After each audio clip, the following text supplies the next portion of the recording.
are Locked On Fantasy Basketball, your daily fantasy basketball podcast, part of the Locked On Podcast Network, your team every day. Hello and welcome to the Locked On Fantasy Basketball podcast brought to you by Basketball Monster. My name is Josh Lloyd and I am the lead fantasy analyst at basketballmonster.com and at Yahoo Sports Australia. And you can find me on Twitter as always at redrock_Beeble and on Instagram at Locked On Fantasy Basketball.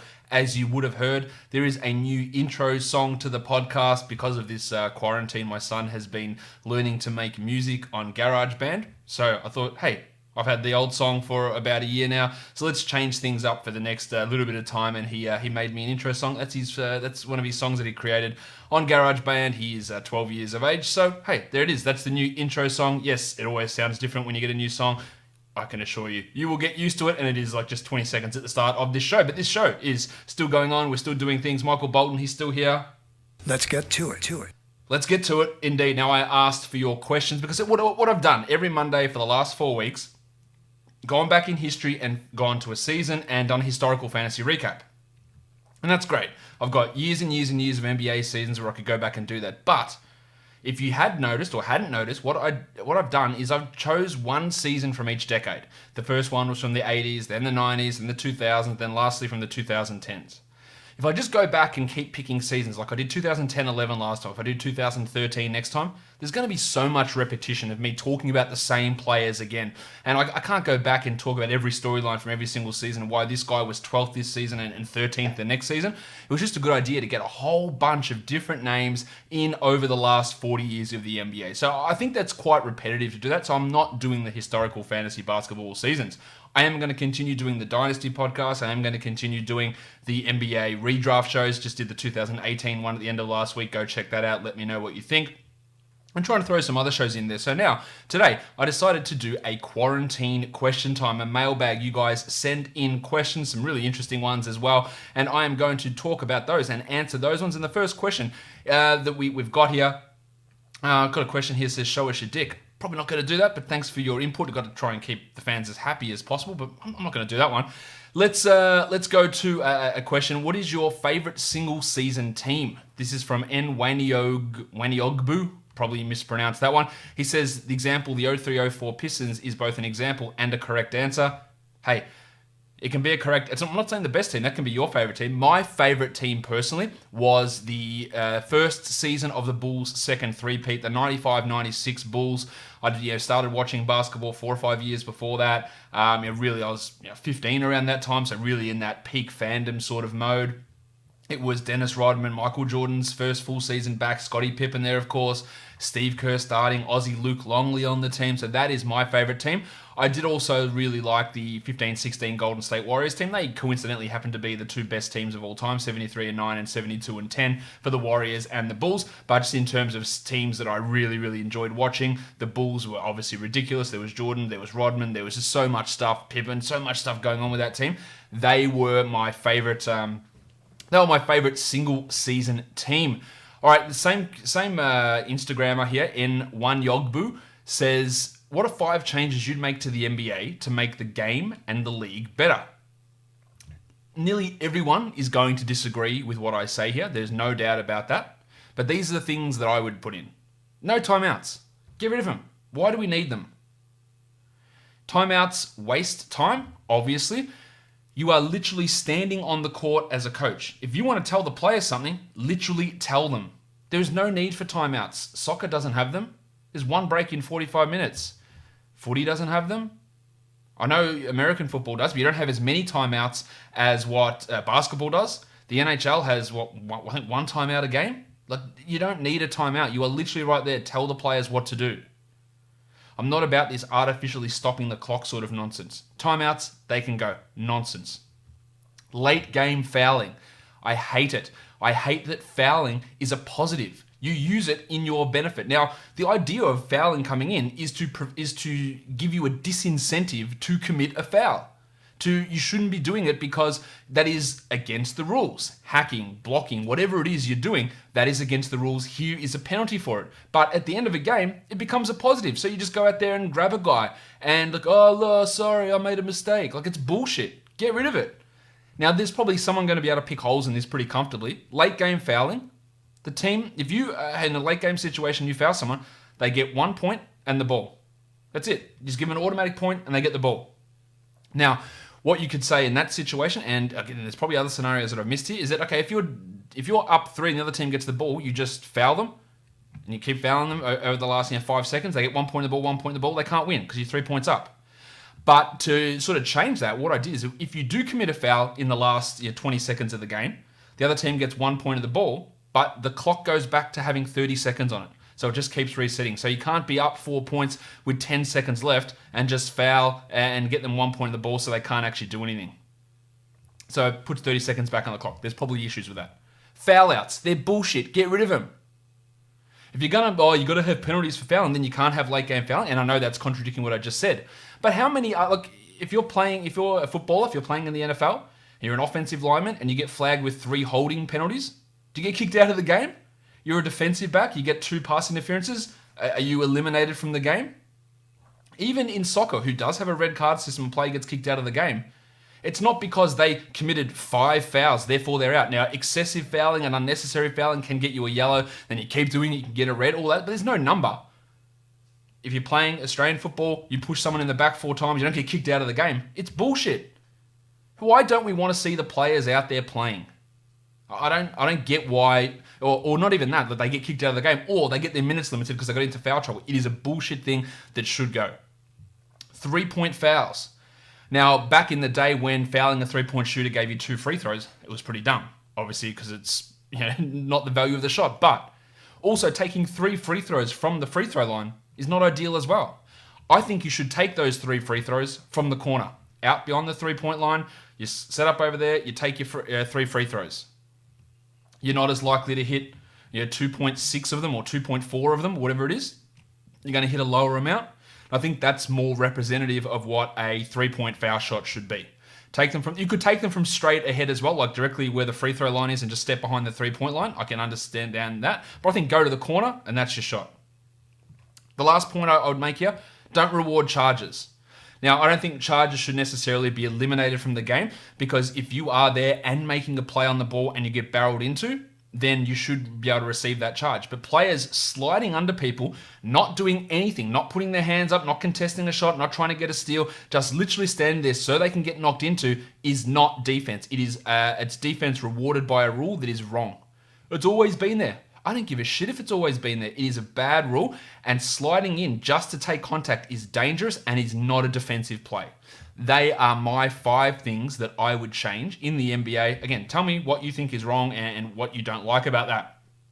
Tim Lewis _9 says, an AFL NBA crossover. Make a team which players would go well in the other code. Well, I'm not going to do the AFL players in the NBA because we hear it in Australia all the time. Mason Cox played college basketball. He's in.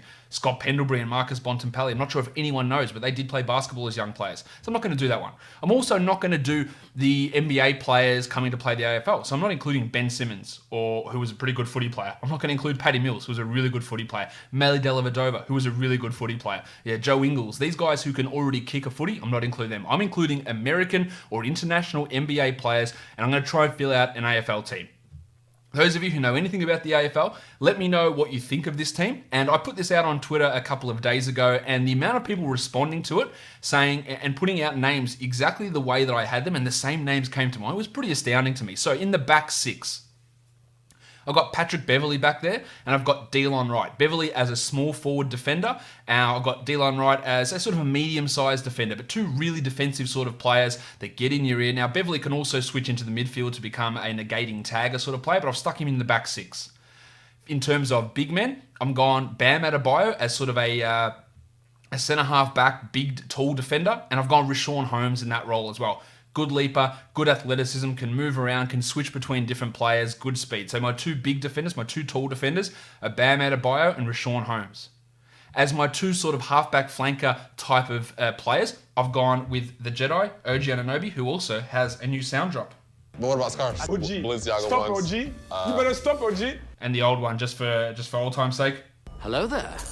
So I've got him as a shutdown sort of running defender. And the other guy I've got back there is Trae Young. Now, I know his defense is terrible, but I've got him in that halfback flank, Jason Johannesson sort of role. Give him the ball and he runs off and he creates stuff from halfback. Not there for his defensive ability because it's really, coming off halfback, some of those guys is not there for their defensive ability. So Trae Young as rounds out my back six in that Johannesson type running role. Let's go to the forwards next. I've got Johnny Collins there, the Baptist. Great offensive rebound. I think his jumping ability, movement stuff would really put him as a nice marking option. I've got Zion Williamson in the forward line, like a plugger type guy with ridiculous athleticism. Put him in the square, lead him out, turn him around, knock guys over. Zion in my forward line as well. And LeBron James is in my forward line also. So they are my three big men up there with obviously athleticism with LeBron and Johnny Collins and Zion. Probably not quite as fast, but still ridiculous burst as forwards up in that group. All right, so they're my bigs. Zion, Johnny Collins, LeBron. I've got James Harden up in the forward line as just that crafty sort of a player. Him and Klay Thompson as my forwards to go in there, learn that goal sense around goal. Klay Thompson sort of like I know I'm going to reference a lot of Bulldogs players, but like a Tory Dixon type, not a guy who's necessarily pushing into the midfield that often, but just going down there and knowing how to kick goals. And Harden having that vision and ability through the half forward line and to obviously score and milk those push in the back free kicks when he's 25 metres out directly in front.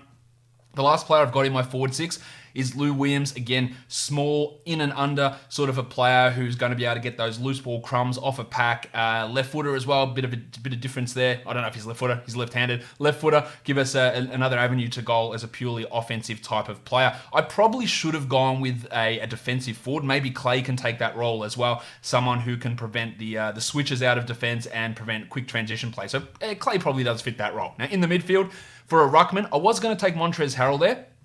And I could probably put him in this team, but I think if we're looking to switch, Johnny Collins can come in and be our second ruck. I've got Yanni Antetokounmpo as my ruckman, just to play that role like a Nick Natanui. Obviously ridiculously athletic, huge leaper, fast, plays the modern game, links up, have the ball Brody Grundy style as well. So Giannis is my ruckman. And then my other five midfielders. Russell Westbrook is a no-brainer to me. Now, if we're going by his shooting efficiency and accuracy, maybe his kicking is not that great, but just a guy who gets the ball onto his boot, gets in and under, gets to every contest and just pumps it forward. That's where I've got Westbrook. I've got Luka Doncic in the guts as well. Throwing him in there, the vision, the movement, the sidestepping in close quarters. He's not the fastest player by all means, and he's going to have to up his endurance to really be able to run those 14, 17 Ks a game. But the thinking, the seeing things 1-2 steps ahead, the game slowing down for him. I've got Doncic in the middle. I've got Chris Paul in there as well, just a player to a smaller size who can play really good defensive stuff. So that's why I didn't have Beverly in the guts as a tagger. Paul can do that, but also the vision to get in and under.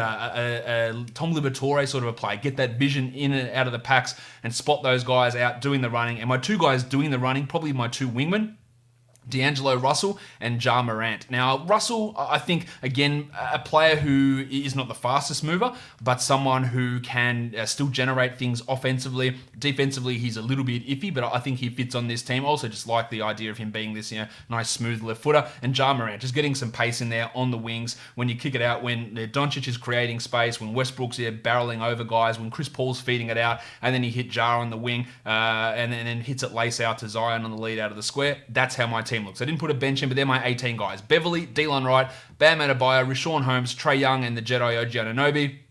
In the middle, Antetokounmpo, Westbrook, Doncic, Chris Paul, D'Angelo Russell, and Ja Morant. In the forward line, Johnny Collins, Zion Williamson, James Harden, LeBron James, Lou Williams, and Klay Thompson.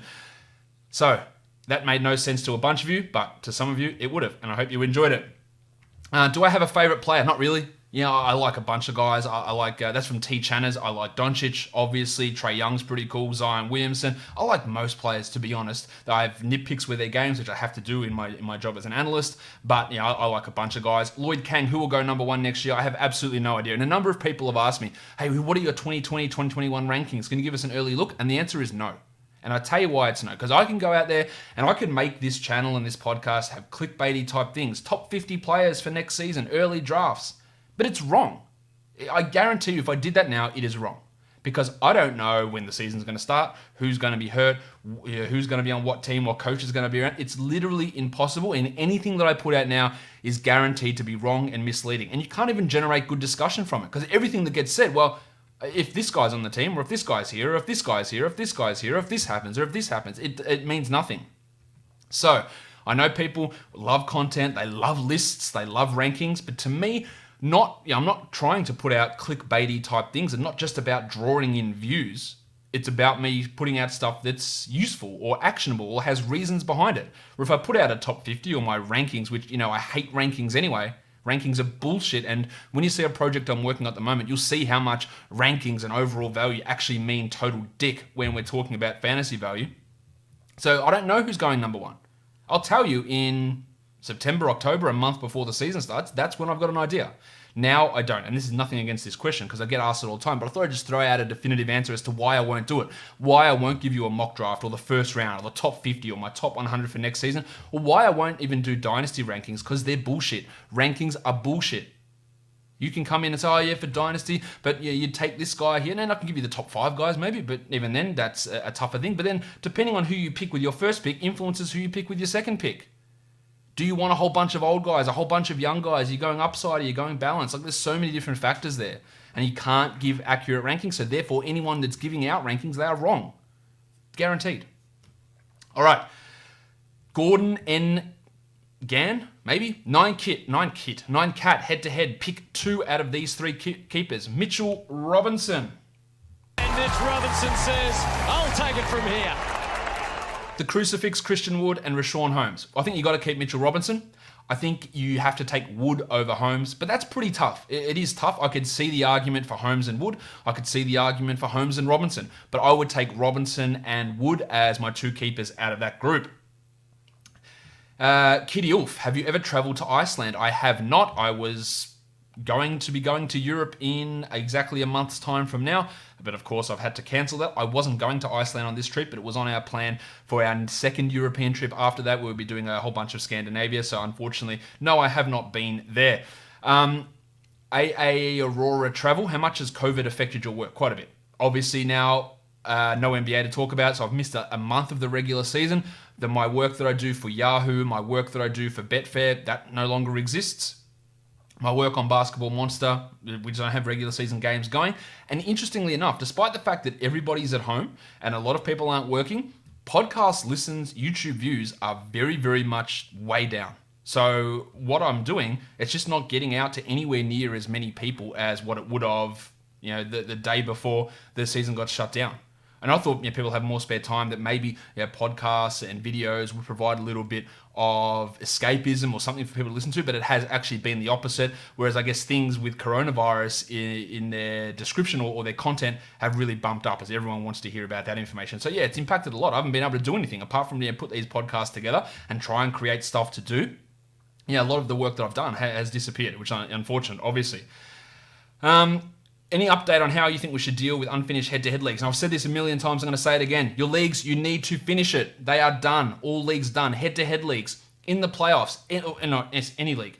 Any team that was still alive with a chance to win the championship, the money should be split. Now, whether you are in the playoffs, the teams that are still active, split the money amongst them.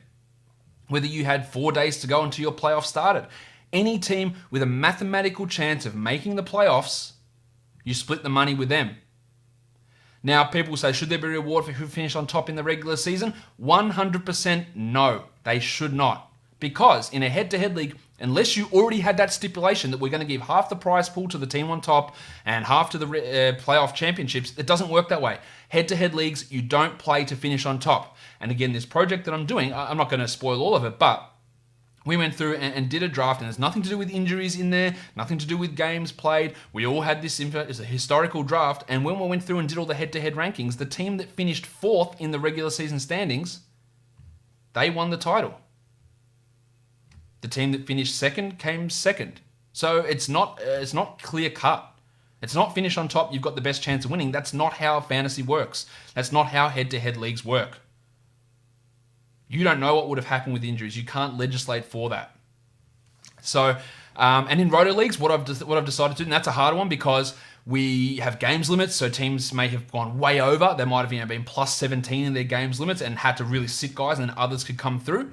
So that's a tougher one. So what I'm trying to do with that one is look, and I'm paying them out at the moment, the roto leagues, is look at the current standings, look at the roto points everyone currently has, but then also looking at on everyone's categories on a per game basis, distributing roto points on a per game basis, and then averaging those two numbers. I don't think doing it all on a per game basis is fair, because there are situations where teams might be 300 games played behind because they stopped playing and they had no way of catching that top team. But because their per game averages before they stopped caring, they might have had 3 guys get injured. And then all of a sudden, so those games don't actually count in the games played. So your averages stay high. They shouldn't be rewarded. So there's a partial reward there, but you've also got to have some of the runs on the board. So I'm sort of averaging those two numbers together to get a finalization of standings in roto leagues. And I think that, while it's not foolproof, it is the fairest way of doing it. Who is the best NBA fantasy player of all time? I think it's Michael Jordan. This is from Jared Ashenden, who's your most disliked AFL team? Essendon, very, very easily. I live in Essendon. I went to school in Essendon. Everyone around here barracks for Essendon, so therefore I dislike them the most. Steve Bassett, 44, what is my go-to snack? At the moment, it's probably those little white chocolate bullets with the raspberry inside. That's what I go to. All right, answer that question. How's isolation life treating you? Well, I work from home anyway, so it's not a massive difference. This is from Bill Malikan 7. It's not a massive difference. It still is a difference, of course. It's not ideal not being able to go out, see your family, go to restaurants, go to shops, do anything. It's getting pretty tough. It's about 3 weeks at the moment that we've been doing it here. And then when you do have to go to places like the supermarket and you just see dickwads all over the place just flaunting rules, like we go into a supermarket, they make you put gloves on, which we did yesterday, and then you go to the checkout and the lady in front of you decided that she didn't want to wear her gloves, so she's there with no gloves, and because she had a freshly done manicure and she didn't want to ruin her nails. Like, piss off, idiot. Like, that's the sort of shit that frustrates me. So that's annoying in this isolation type scenario. All right. Dr. V says, do you prefer head-to-head or roto leagues? I think roto leagues might be the fairest, but I still think head-to-head is a more fun format. Best bite of food you've ever had from Uncle Sam's Salad. Now, it was from a restaurant in Miami, and I should have had the name in front of me. We went and had this huge degustation menu. It was the Bazaar by Jose Andres in South Beach, and he had this ridiculously expensive degustation menu, and there was something there, and it had this cheese spuma, and I just like saying the word spuma, but when you bit it and this cheese just exploded in your mouth, that was probably the most memorable, just single bite of food. So that's a good question. Let's have a look. Next one. What is your biggest, am I actually doing this moment during quarantine so far? This is from Carl Yan. An example would be mine sitting down doing a jigsaw for 6 hours straight. I'm not sure I've really had many of those sort of moments. My son taught me how to play an Italian card game, how to play Briscola. I didn't think I'd ever really do that, so we did that. That's probably it. Nothing's been too out of the ordinary, sort of just keeping myself busy, trying to create stuff for NBA and think about things for draft process and all that sort of stuff. So it hasn't really been too wild, but probably that one, learning Briscola. Do you value percentages and defensive stats differently in roto and head-to-head leagues due to week-to-week variation? Percentages, absolutely. They are so much more important in roto leagues than head-to-head leagues. It's why I'm nearly always punting at least 1% in head-to-head leagues because of that variance. Defensive stats is also one. We talk about how they can influence steals and value so immensely, but percentages definitely, and defensive stats, yes, to a degree. All right, I reckon that'll knock us off for today's show, for today's quarantine question time show. Let me know any feedback on any of those questions, especially those Aussies who know about the AFL. What do you think of my team? Drop it in the comments down below and subscribe to this podcast. Apple Podcasts, Google Podcasts, Stitcher, Spotify, and on YouTube. Thumbs up, subscribe, 5 stars, all of that good stuff. Guys, we are done here. Thank you so much for listening, everyone. See ya.